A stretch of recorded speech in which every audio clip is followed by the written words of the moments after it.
I'm Karen Burniston, the designer of Pop-It-Ups dies for Elizabeth Craft Designs, and I'm here today with a tutorial for how you can turn your portrait-style accordion album dies into a landscape orientation.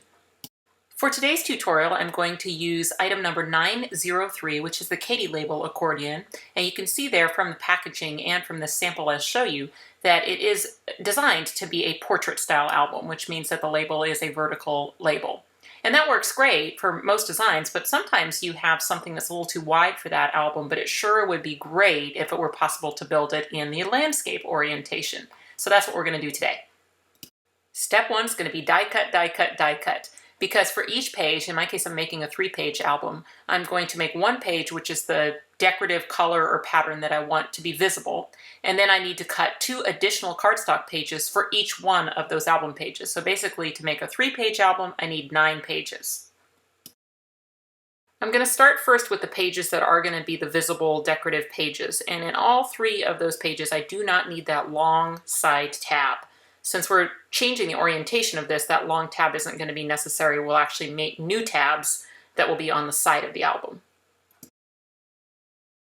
Now, in order to turn this album, we're going to have to steal the pivot points from one of those extra cardstock pages and put it at the top and the bottom of our decorative page. I do recommend a liquid glue for this step because you'll have a chance to kind of slide the pages around to get them in the right position. And I'm using my Fineline Bottle again, and it is filled with Scotch Quick Dry Adhesive.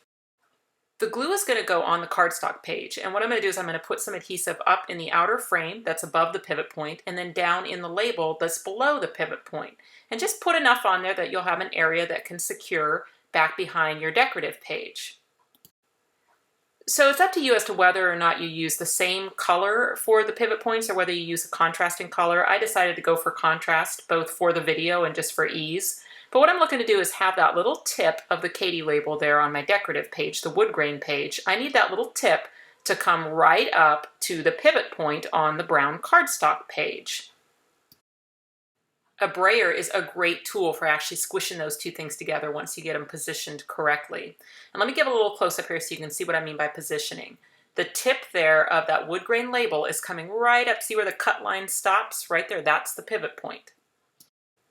Now all I'm really interested in is the area that I glued on. The rest of it I can use to recover the other pivot point and even my tab to connect the pages together. So all I'm going to do is use my little Elizabeth Craft Designs Detail Scissors. They make it real easy for me to just get in there and snip just the brown cardstock away so that all I'm left with is the pivot point attached to the back of my decorator page. Now I'm going to do the exact same process for the bottom of the page. So I'm going to get my glue out. I'm going to add some to the outer frame, and then I'm going to add some to the inner label just below the pivot point there. Then I take my page, I line that up. I want to make sure that the tip of that wood grain label comes right up to my pivot point and squish it down really well. Then I turn the page over. Once again, I take my detail scissors and I'm just going to go in there and snip away all of the excess brown cardstock so that all I'm left with is the pivot point area that has been glued to the decorative page. So it just took a couple steps, but basically I was able to move my pivot points very easily. And now that I have my new pivot points in place, I don't need the old ones anymore. So when I snip those, I'm going to snip them right up next to the frame so that I can use the little pivot points themselves as tabs to connect the pages together.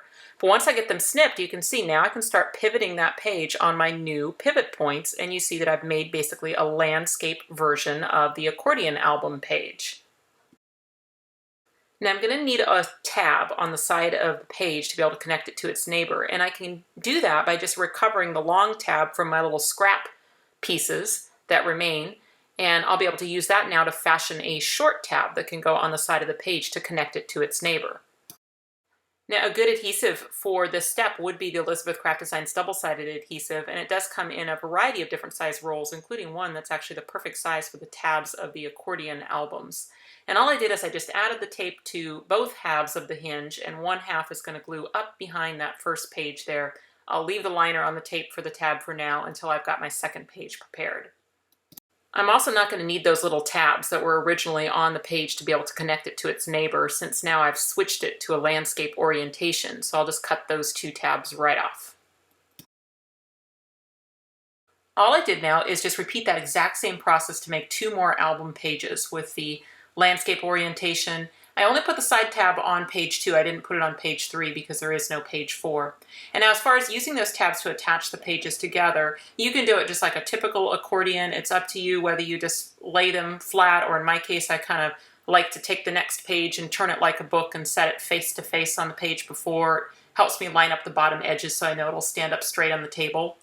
And then I just peel up the liner and pull the tab over the top and then just unfold it.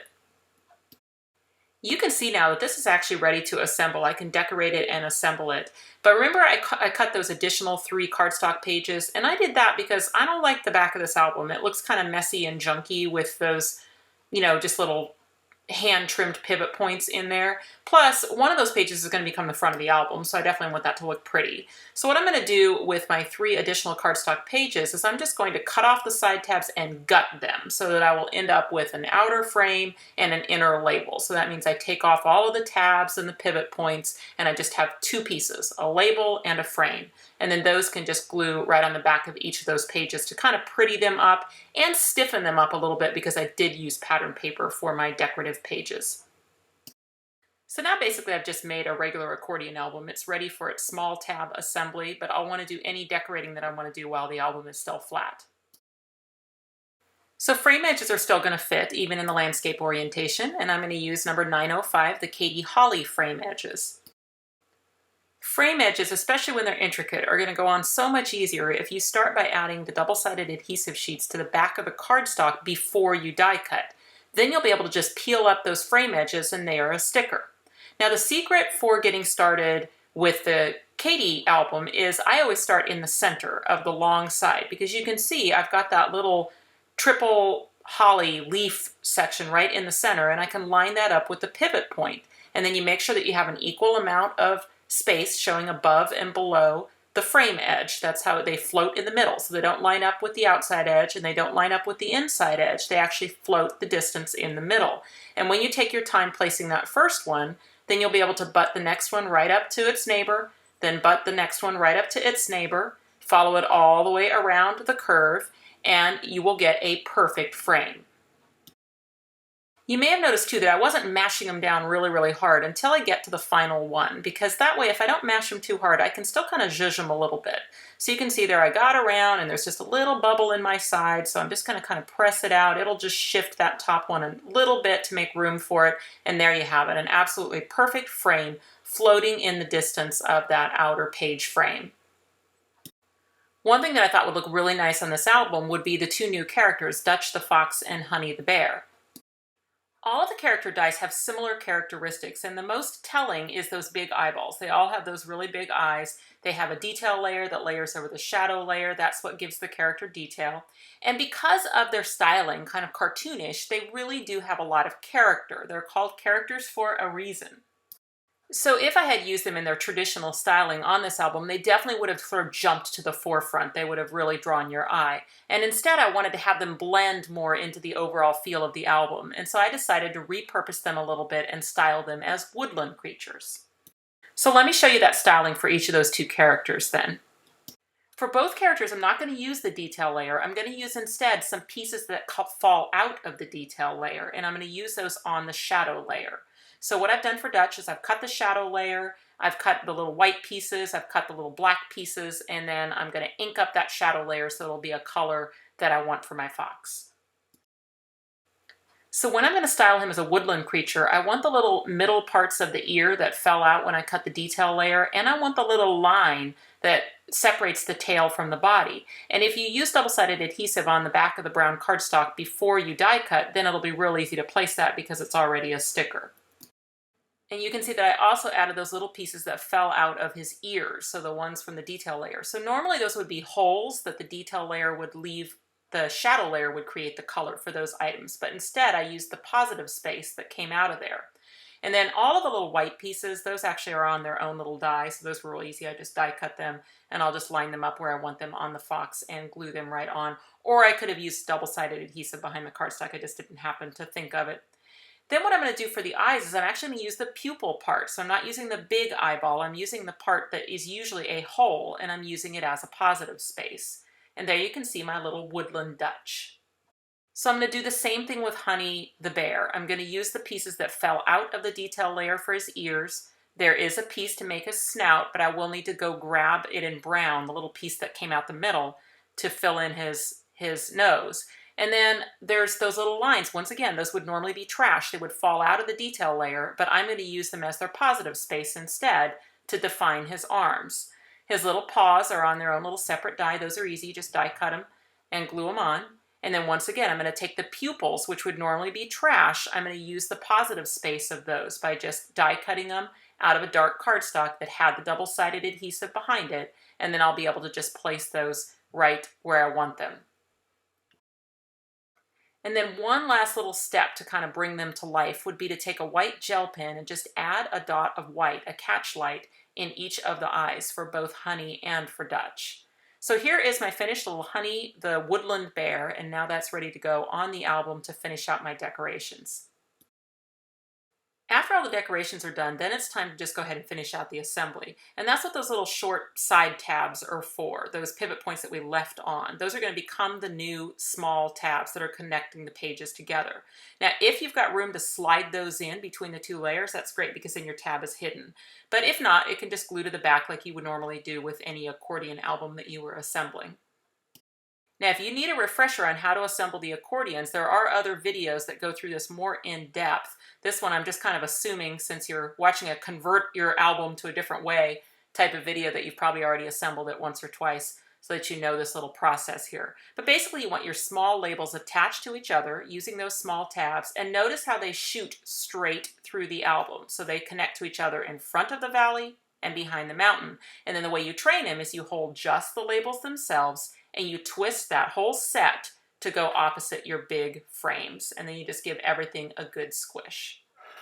And you can see I did a little tone-on-tone frame edges with those holly frame edges on the front of the album. One thing I will say is the holly frame edges just look like leaves unless you cut them out of green and use them on a Christmas album. So definitely feel like you can use those all the time, especially for fall themes like I've done here with this Thanks album. I also used some felt leaves and some crepe ribbon from Creative Impressions on this album. You can always get a full supply list in the About box right here below this video. Now you may be wondering, could I do this same technique with the accordion oval card number 772? And the answer is, of course you can. Just do the exact same technique with the oval and you can turn that into a landscaped album as well. I had this really funny stamp from Funny Bones and I was just dying to use it, so that's what I used for my oval landscape album, and I just styled Hoppy the Frog to be interpretive dancing. Dancing interpretively? Interpretively dancing. I don't know. Anyway, he's doing that. You will find a link to the blog post in the About section where you can find photos, supply lists, everything you need to know about both cards. If you are a Facebook user, the best thing you can do if you want to stay tuned in to all sorts of Pop It Ups ideas is to go like the Karen Burniston Designer Facebook page. You can also subscribe to my YouTube channel and find more ideas on my blog, KarenBurniston.com. Thanks for watching.